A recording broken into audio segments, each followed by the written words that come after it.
It was a chilly midnight in Cape Canaveral, Florida.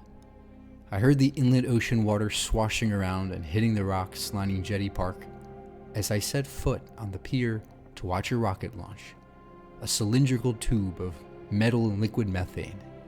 A 320-foot tall Blue Origin New Glenn rocket stood illuminated in the distance. About 100 of us stood in the cold, eager to hear any updates on the liftoff time. After 30 minutes of waiting, another 30-minute delay. The whole thing seemed silly. Was this just a show? What was the point? But then, I was quickly reminded.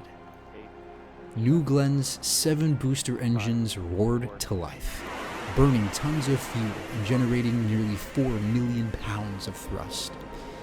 The massive rocket, taller than the Statue of Liberty, lifted upward into the sky, bursting through the clouds with crackling roars. The night lit up as a streak of fire trailed behind it. People cheered it on as it left the lower atmosphere.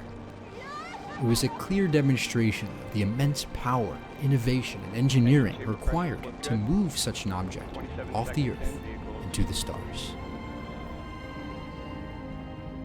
Our future descendants will see space travel as we see the open road and the open skies. I'm reminded of my first plane ride and the exhilaration I felt flying 5,000 feet above my town at night. I saw rows of glowing yellow streetlights lining the roads, houses reduced to tiny squares, and cars shrinking into specks. People were not distinguishable from that height. As we soared past from above, I recalled some of the highlights of my life, events that occurred within some of those tiny squares and rows of light. I remembered past relationships I've had with people who I deeply cared about. I remember in my family who I loved, my friendships, my childhood. I was moved by the thought that everything I knew and cherished had been relatively so small and transitory. I saw my world from a perspective I had never seen before. A sudden wave of appreciation struck me, and recollecting my past and the transience of my life began to make me much more appreciative of being alive and all the little stuff. It gave me the urge to hug my family and squeeze them tight, realizing how the little bickerings and worries that we have in life, from this perspective, seemed so futile, trivial, and wrong. Although seemingly insignificant, life was still a unique and rich experience to be cherished.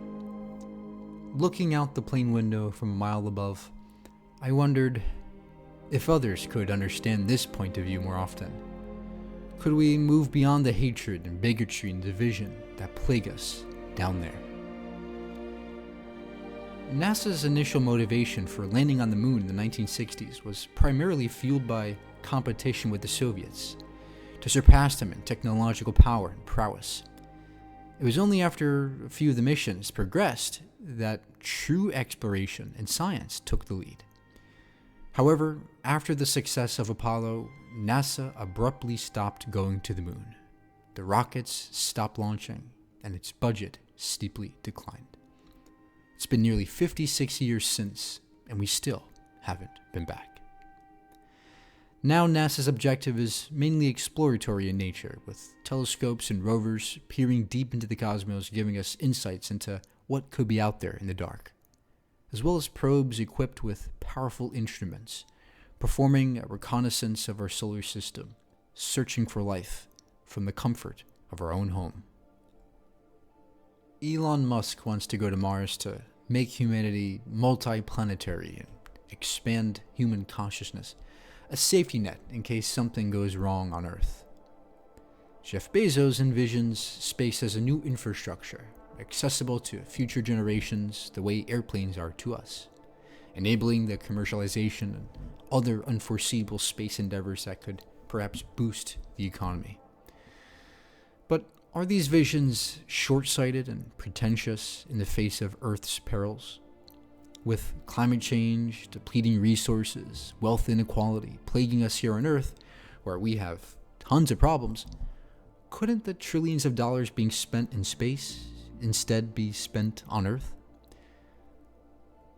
Or perhaps could those very problems be reasons for going? Today, a wave of anti-intellectualism and anti-science rhetoric is sweeping through the media and into public discourse. College enrollment is declining, more students are skipping classes and failing, climate change denial is growing.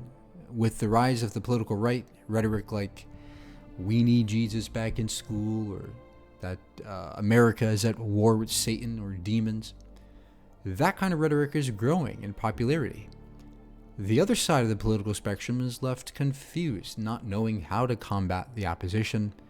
Some have begun to detach themselves from political discourse, even giving up. Distrust in scientists is on the rise, fueled by a media landscape that feels increasingly disconnected, polarizing, and dystopian. Social media algorithms only amplify division and anger, conspiratorial thinking, bombarding us with mindless entertainment while meaningful dialogue fades away. Even in the face of vast swaths of countering data and facts in the so-called age of information, the shift towards regressive ideologies marches on. Few of us still rigorously analyze, inspect, or fact-check content before posting or sharing. The vast majority of content creators no longer care about even attempting to be accurate or fruitful. Fostering echo chambers, the algorithms discipline us to ignore confirmation bias. And now, even more than ever, we fall victim to cognitive dissonance. Many suffer the self-inflicted delusion that anyone who disagrees with them must surely be crazy. So they humiliate the opposition, they belittle them to squash their ideology. They believe this is the right thing to do, the only way to make progress happen. But instead, this only alienates the opposition and leads them right into their own echo chambers, where they also learn to become obstinate in the face of any challenge to their views. And the cycle of polarization and radicalization continues. It's seen as acceptable now to ignore or outright reject any science that disagrees with us. Some believe artificial intelligence will save us from this emerging age of misinformation, seeing it as an objective authority. But AI is not immune to the same flaws that plague human intelligence. It can still fall victim to bias and manipulation, the limitations of the data it's trained on, just as humans are. Artificial intelligence is still intelligence, and no more infallible than we are. There is no ultimate arbiter of truth coming to rescue us. Responsibility to discern fact from fiction remains in our hands. Meanwhile, we're making a mess of our planet, ravaging the land and air, holding 90 billion animals captive every year, desertifying our oceans, stripping them of the biodiversity that has thrived for billions of years. Yet, our undiagnosed case of chronic science illiteracy sinks us deeper downward into ecological, political, economic, and social confusion, and inadvertently, it's the reason for our negligence of these issues. We impatiently accept the products of science, but take for granted the methods and principles of science that make the modern world possible. If we continue down this dangerous path, our society will become even more polarized, even angrier, and even quicker to hate those who disagree. This may render progress on the most threatening of issues much harder to achieve, and at the worst of times, it could further increase the disparities between the rich and the poor, and at the very least, it would lead to a dark future where we get lost and overwhelmed in the obscurity of our own problems. In worst case, it would lead to the self-destruction of our species. How could we find a way to reconnect with that scientific compass, our purpose, and our shared responsibility to make for a better future? How do we get people to care about making fruitful contributions across the various domains of discourse and raise the standards for critical thinking and communication? Journeying to space pushes us to innovate in ways that we couldn't otherwise imagine. This has always been true of our species. Every time our ancestors have ventured outside the boundaries of the known, they've returned with a renewed sense of what's possible. An exciting discovery of a water source, or new medicine, material, or resource, it established new hope for the tribe. Hope that their problems could be solved after all, and that the future is something to look forward to. Space is no different. The Apollo program alone gave us technologies like computer chips. Miniaturized electronics were developed for the Apollo missions, paving the way for modern computers and smartphones. Cordless tools, battery-powered drills were developed for the moon missions and are now staples in construction. Medical imaging techniques used for lunar data evolved into CAT and MRI scans that have saved countless lives from dangerous diseases. Water filtration, memory foam in your mattress, LED lighting, all unexpected products of space exploration. The journey to the moon alone has been a force of sustained long-term innovation operating in our society since the 1960s. Innovation that we could not have possibly foreseen if we hadn't gone to space. And beyond technology, space gives us something even greater to share with our tribe: a cosmic perspective. The overview effect is a cognitive shift that astronauts have reported experiencing while viewing Earth from space. From far above, they see one borderless, fragile planet. A thin blue glowing atmosphere, swirling white clouds, continuous oceans, not divided by names or lines, not color-coded continents or countries, the way humans from our limited perspective on Earth's surface had seen it all along.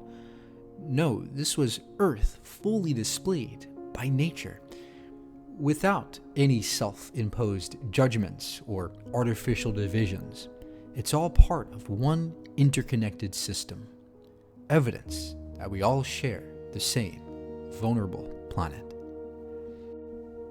As the blue marble image rippled through the media in 1972, the image inadvertently caused the establishment of the United Environmental Program, founded the same year, the establishment of the Endangered Species Act in 1973, the Greenpeace Organization in 1975, the launch of Landsat in 1972, the first satellite designed for observing changes in Earth's weather and climate. NASA's Earth Science Division emerges.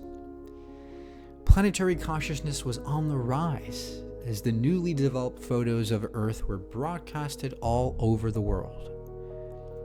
We made the effort to go to space, the furthest we've ever been from Earth, and in return, we received a stark reminder of who we are. We come from the same blue origin. Perhaps one of the most important missions in human history happened in outer space.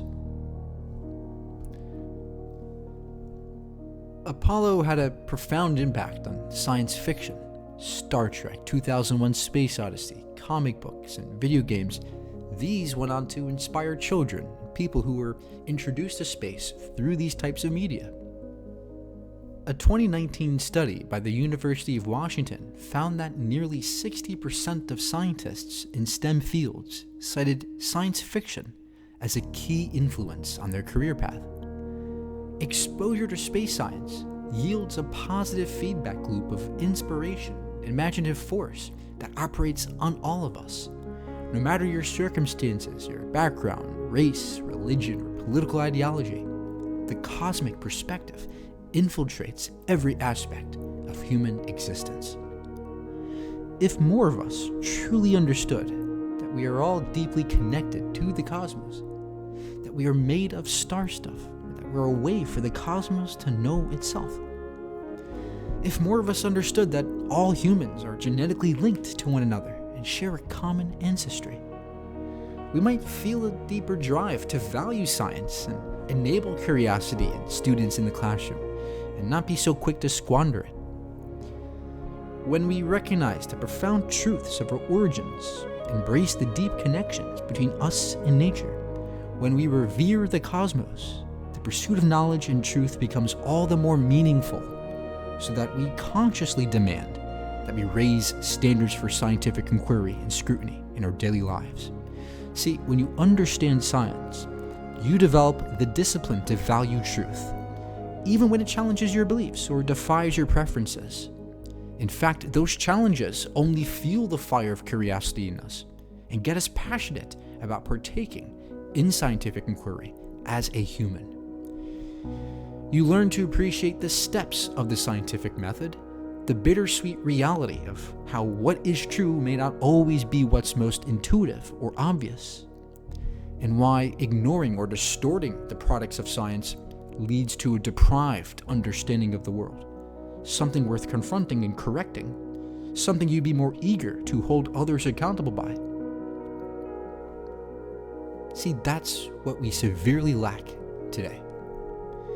Real science teaches you to embrace uncomfortable truths and accept that we're not the main characters of the universe. It's one of the greatest lessons in humility.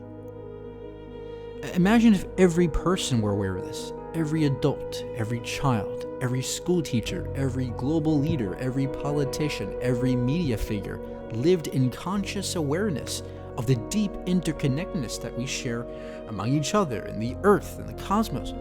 Imagine if everybody on Earth were familiar with that exhilarating feeling that we get when we contemplate our true place in the cosmos and what we're capable of doing together. Would we be as quick to hate based on gender or race with this cosmic perspective in mind? Would people be so willing to spread misinformation? Would people be so quick to reject opposing ideas that may challenge their deeply held beliefs and intuitions and egos with the understanding of scientific principles? How different a world we'd live in. A future where every human has access to space travel is well within our reach. A time when the cost of a ticket to space becomes as inexpensive as an airplane ticket. This vision of a spacefaring future could include not just habitats on the Moon and Mars, but also the relocation of polluting industries from the Earth into space, preserving Earth's delicate ecosystems. The entrepreneurial possibilities are vast. Manufacturing high-precision products in space is a possibility. Space tourism with orbiting hotels and moon vacations, asteroid mining, space-based energy solutions, propellant stations, healthcare for spacefarers, farming crops to sustain colonies. There could be research labs, observatories studying the cosmos, even space-based entertainment like movies and live broadcasts and zero-gravity gaming experiences. The economic fruits of journeying to space could fuel an age of abundance far greater than we can imagine today. Just as our ancestors 100 years ago would gasp at the abundance level of modern society that we so often take for granted. And in the exploratory nature of NASA, it would give every human the access they deserve to a powerfully stirring point of view. Rejecting recent pushes for space travel only closes off any aperture for getting the masses a glimpse of the cosmic perspective. Since many of us are focused on happenings down here, perhaps if humanity were to spend more effort and time in space, it would reinvigorate the public. Planetary consciousness would rise and cause a chain of spillover effects to occur. It would reinforce the importance of science literacy and up the standards for discourse on social media to be more scientific-oriented rather than pseudoscientific. It would encourage a shift in focus onto the bigger picture, the long-term goals for humanity. And it may stir up a new purpose for us and give us a renewed sense of optimism and enthusiasm for the future. Going to space, we'd rediscover ourselves. Perhaps we'd rediscover that global cooperation is the only way that we can solve the problems that we face. Space travel could serve as a mirror, reflecting our obligation to take care of our planet and each other, making us more conscious of how our actions affect us all, and that we are capable of great things. How lucky we are to live in this time. Just as we're on the verge of self-destruction, the sky beckons for us as the first species to be able to journey to the stars. We may have no better opportunity to save ourselves than in this time, to courageously take a step into the dark, vast cosmos and find our way.